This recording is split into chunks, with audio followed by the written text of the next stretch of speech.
वो फांसी घाट के साथ मेरी चक्की थी।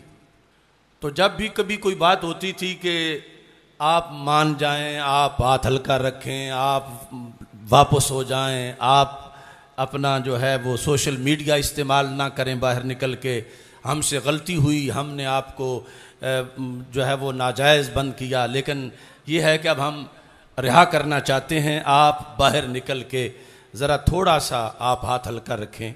ये 2.5 महीने के बाद उन्हें एहसास हुआ कि हमने गलत गिरफ्तार किया है। तो अल्लाह का फजल है कि हमने कहा कि ये जो तुम मुझे मज़ीद धमकी भी देते हो और गलती भी मानते हो और कहते हो अगर नहीं करोगे तो फिर ये सख्ती होगी, फिर ये होगी। तो मैंने बारहा उन्हें कहा कि ये 4th शेड्यूल, ये छोटी मोटी चीज़ें क्या, मैं तो दीन हक की सरबुलंदी के लिए मौत का फंदा चूमने के लिए भी तैयार हूँ। ये बाकायदा मैंने उनको लिख के दे दिया। मैंने कहा अगर मेरे खून से क़यामत तक सुन्नियत और राफिजियत का फ़र्क वाज़े हो जाए और जो राफिजियत अहले सुन्नत में सरायत कर रही है और जो बद एतिकादी आ रही है, अगर मेरे खून से फ़र्क पड़ जाए तो इससे और कीमत क्या होगी मेरी बड़ी जान की। अल्लाह के फजल से वो लम्हात भी बड़े आसन तरीके से, ज़ाहिरी तकलीफ़ें तो थी ही, लेकिन मिशन का जो सदाकत का पहलू था, नज़रिए की जो हक्कानियत थी, उसकी वजह से मैंने कभी गिना ही नहीं था कि दिन कितने हो चुके हैं मुझे और अब कितने दिन मज़ीद रखते हैं या क्या करते हैं। आखिरी दिन ही हिसाब किया कि जब मुझे निकाल रहे थे। ये मुश्किलात अहले हक पर शुरू से ही आती रहती हैं। अल्लाह का करोड़ों बार शुक्र है, कलमा हक अदा करने पर इस मरहले में जब सारे लोग मसलक की उस तालीम को या तो समझ नहीं रहे थे, यानी अक्सर लोग, या फिर क्या वजह थी, ला ताल्लुकी जाहिर कर रहे थे, तो रब्बे ज़ुल जलाल ने मुझे उस मसलक का झंडा बुलंद करने की तौफीक अता फरमाई जो सुफ़ा पे हमारे आका सल्लल्लाहु अलैहि वसल्लम ने इस उम्मत को अता फरमाया था। मैं इस तफसील में आज नहीं जाना चाहता, वरना वहाँ का एक दिन और एक रात, उसकी एक पूरी तारीख़ है। और आज चूँकि अल्लाहुस समद कॉन्फ्रेंस का इनेकाद किया जा रहा है, सिंध का वो अमर जलील जिसने मेरे रब की हद दर्जा तौहीन की, सुबहान अल्लाह सेमिनारी से पहले हम कर चुके हैं, भिक्की शरीफ की कॉन्फ्रेंस ने भी हमने इस सिलसिला में ज़िक्र किया। और इसी वजह से मैंने, अगरचे 4th शेड्यूल सब कुछ जो कुछ भी था, मैंने कहा कि मुझे एक बार अल्लाह की वहदानियत के लिए, अल्लाह जो सुबहान है, हर ऐब से पाक है, उसकी पाकी बयान करने के लिए और अल्लाह की जो तौहीन हुई है हद दर्जा, उसके मुकाबले में अलम हक बुलंद करने के लिए मस्जिद रज़ाए मुजतबा का रुख करना चाहिए। तो मैं आपके पास अल्लाह के फजल से पहुंच गया हूँ। ये एक दिन मुझे सहरी के टाइम ख्याल आया और उसको अमली जामा पहनाने के लिए मैंने मौलाना मोहम्मद इदरीस जलाली साहब को कह दिया। मैं तकरीबन जो 10 महीने यहाँ से गायब रहा, इस दौरान अल्लामा मोहम्मद इदरीस जलाली साहब, मस्जिद की सारी इंतज़ामिया, तहरीक सिरात मुस्तकीम गोजरावाला, तहरीक लब्बैक या रसूल अल्लाह सल्लल्लाहु अलैहि वसल्लम गोजरावाला, अल गालिबून और आप सारे हजरात का शुक्रगुजार हूँ कि आपने हक का परचम नीचे नहीं होने दिया और बेहतरीन तरीके से सारे मामलात को आगे चलाया। आज मुझे वो 4 महीनों के जुमे याद आ रहे हैं कि जब जेल में मुझे अजानें तो सुनाई देती थीं मगर मैं जुमा पढ़ नहीं सकता था, क्योंकि जुमे की शराइत ये है कि वो कैद खाने में हो नहीं सकता। तो मुझे 4 माह तक सिर्फ ज़ोहर पढ़ना पड़ी। आज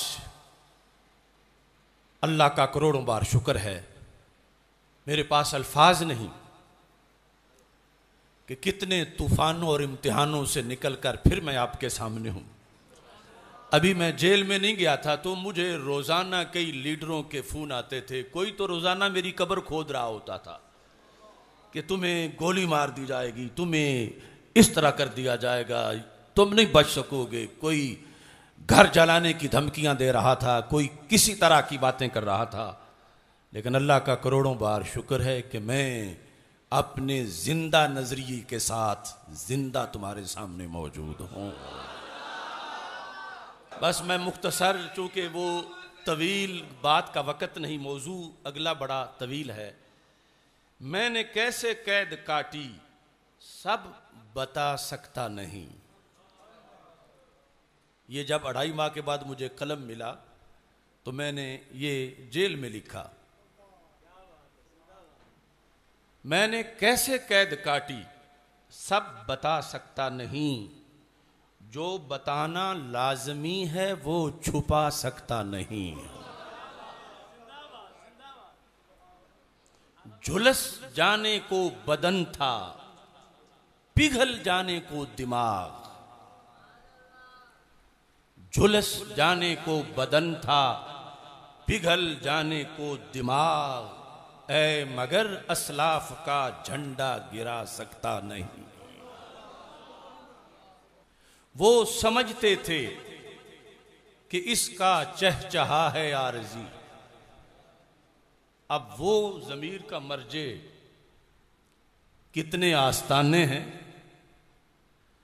नीम राफजी, कितने रवाफिस के धड़े हैं और कितनी हुकूमतें हैं मुकाबले में, कितने ईवानों में मेरे खिलाफ असेंबलियों में करारदादें मंजूर करवा के वो जाली पीर जो आज अल्लाह की तौहीन पर तो सोए हुए हैं।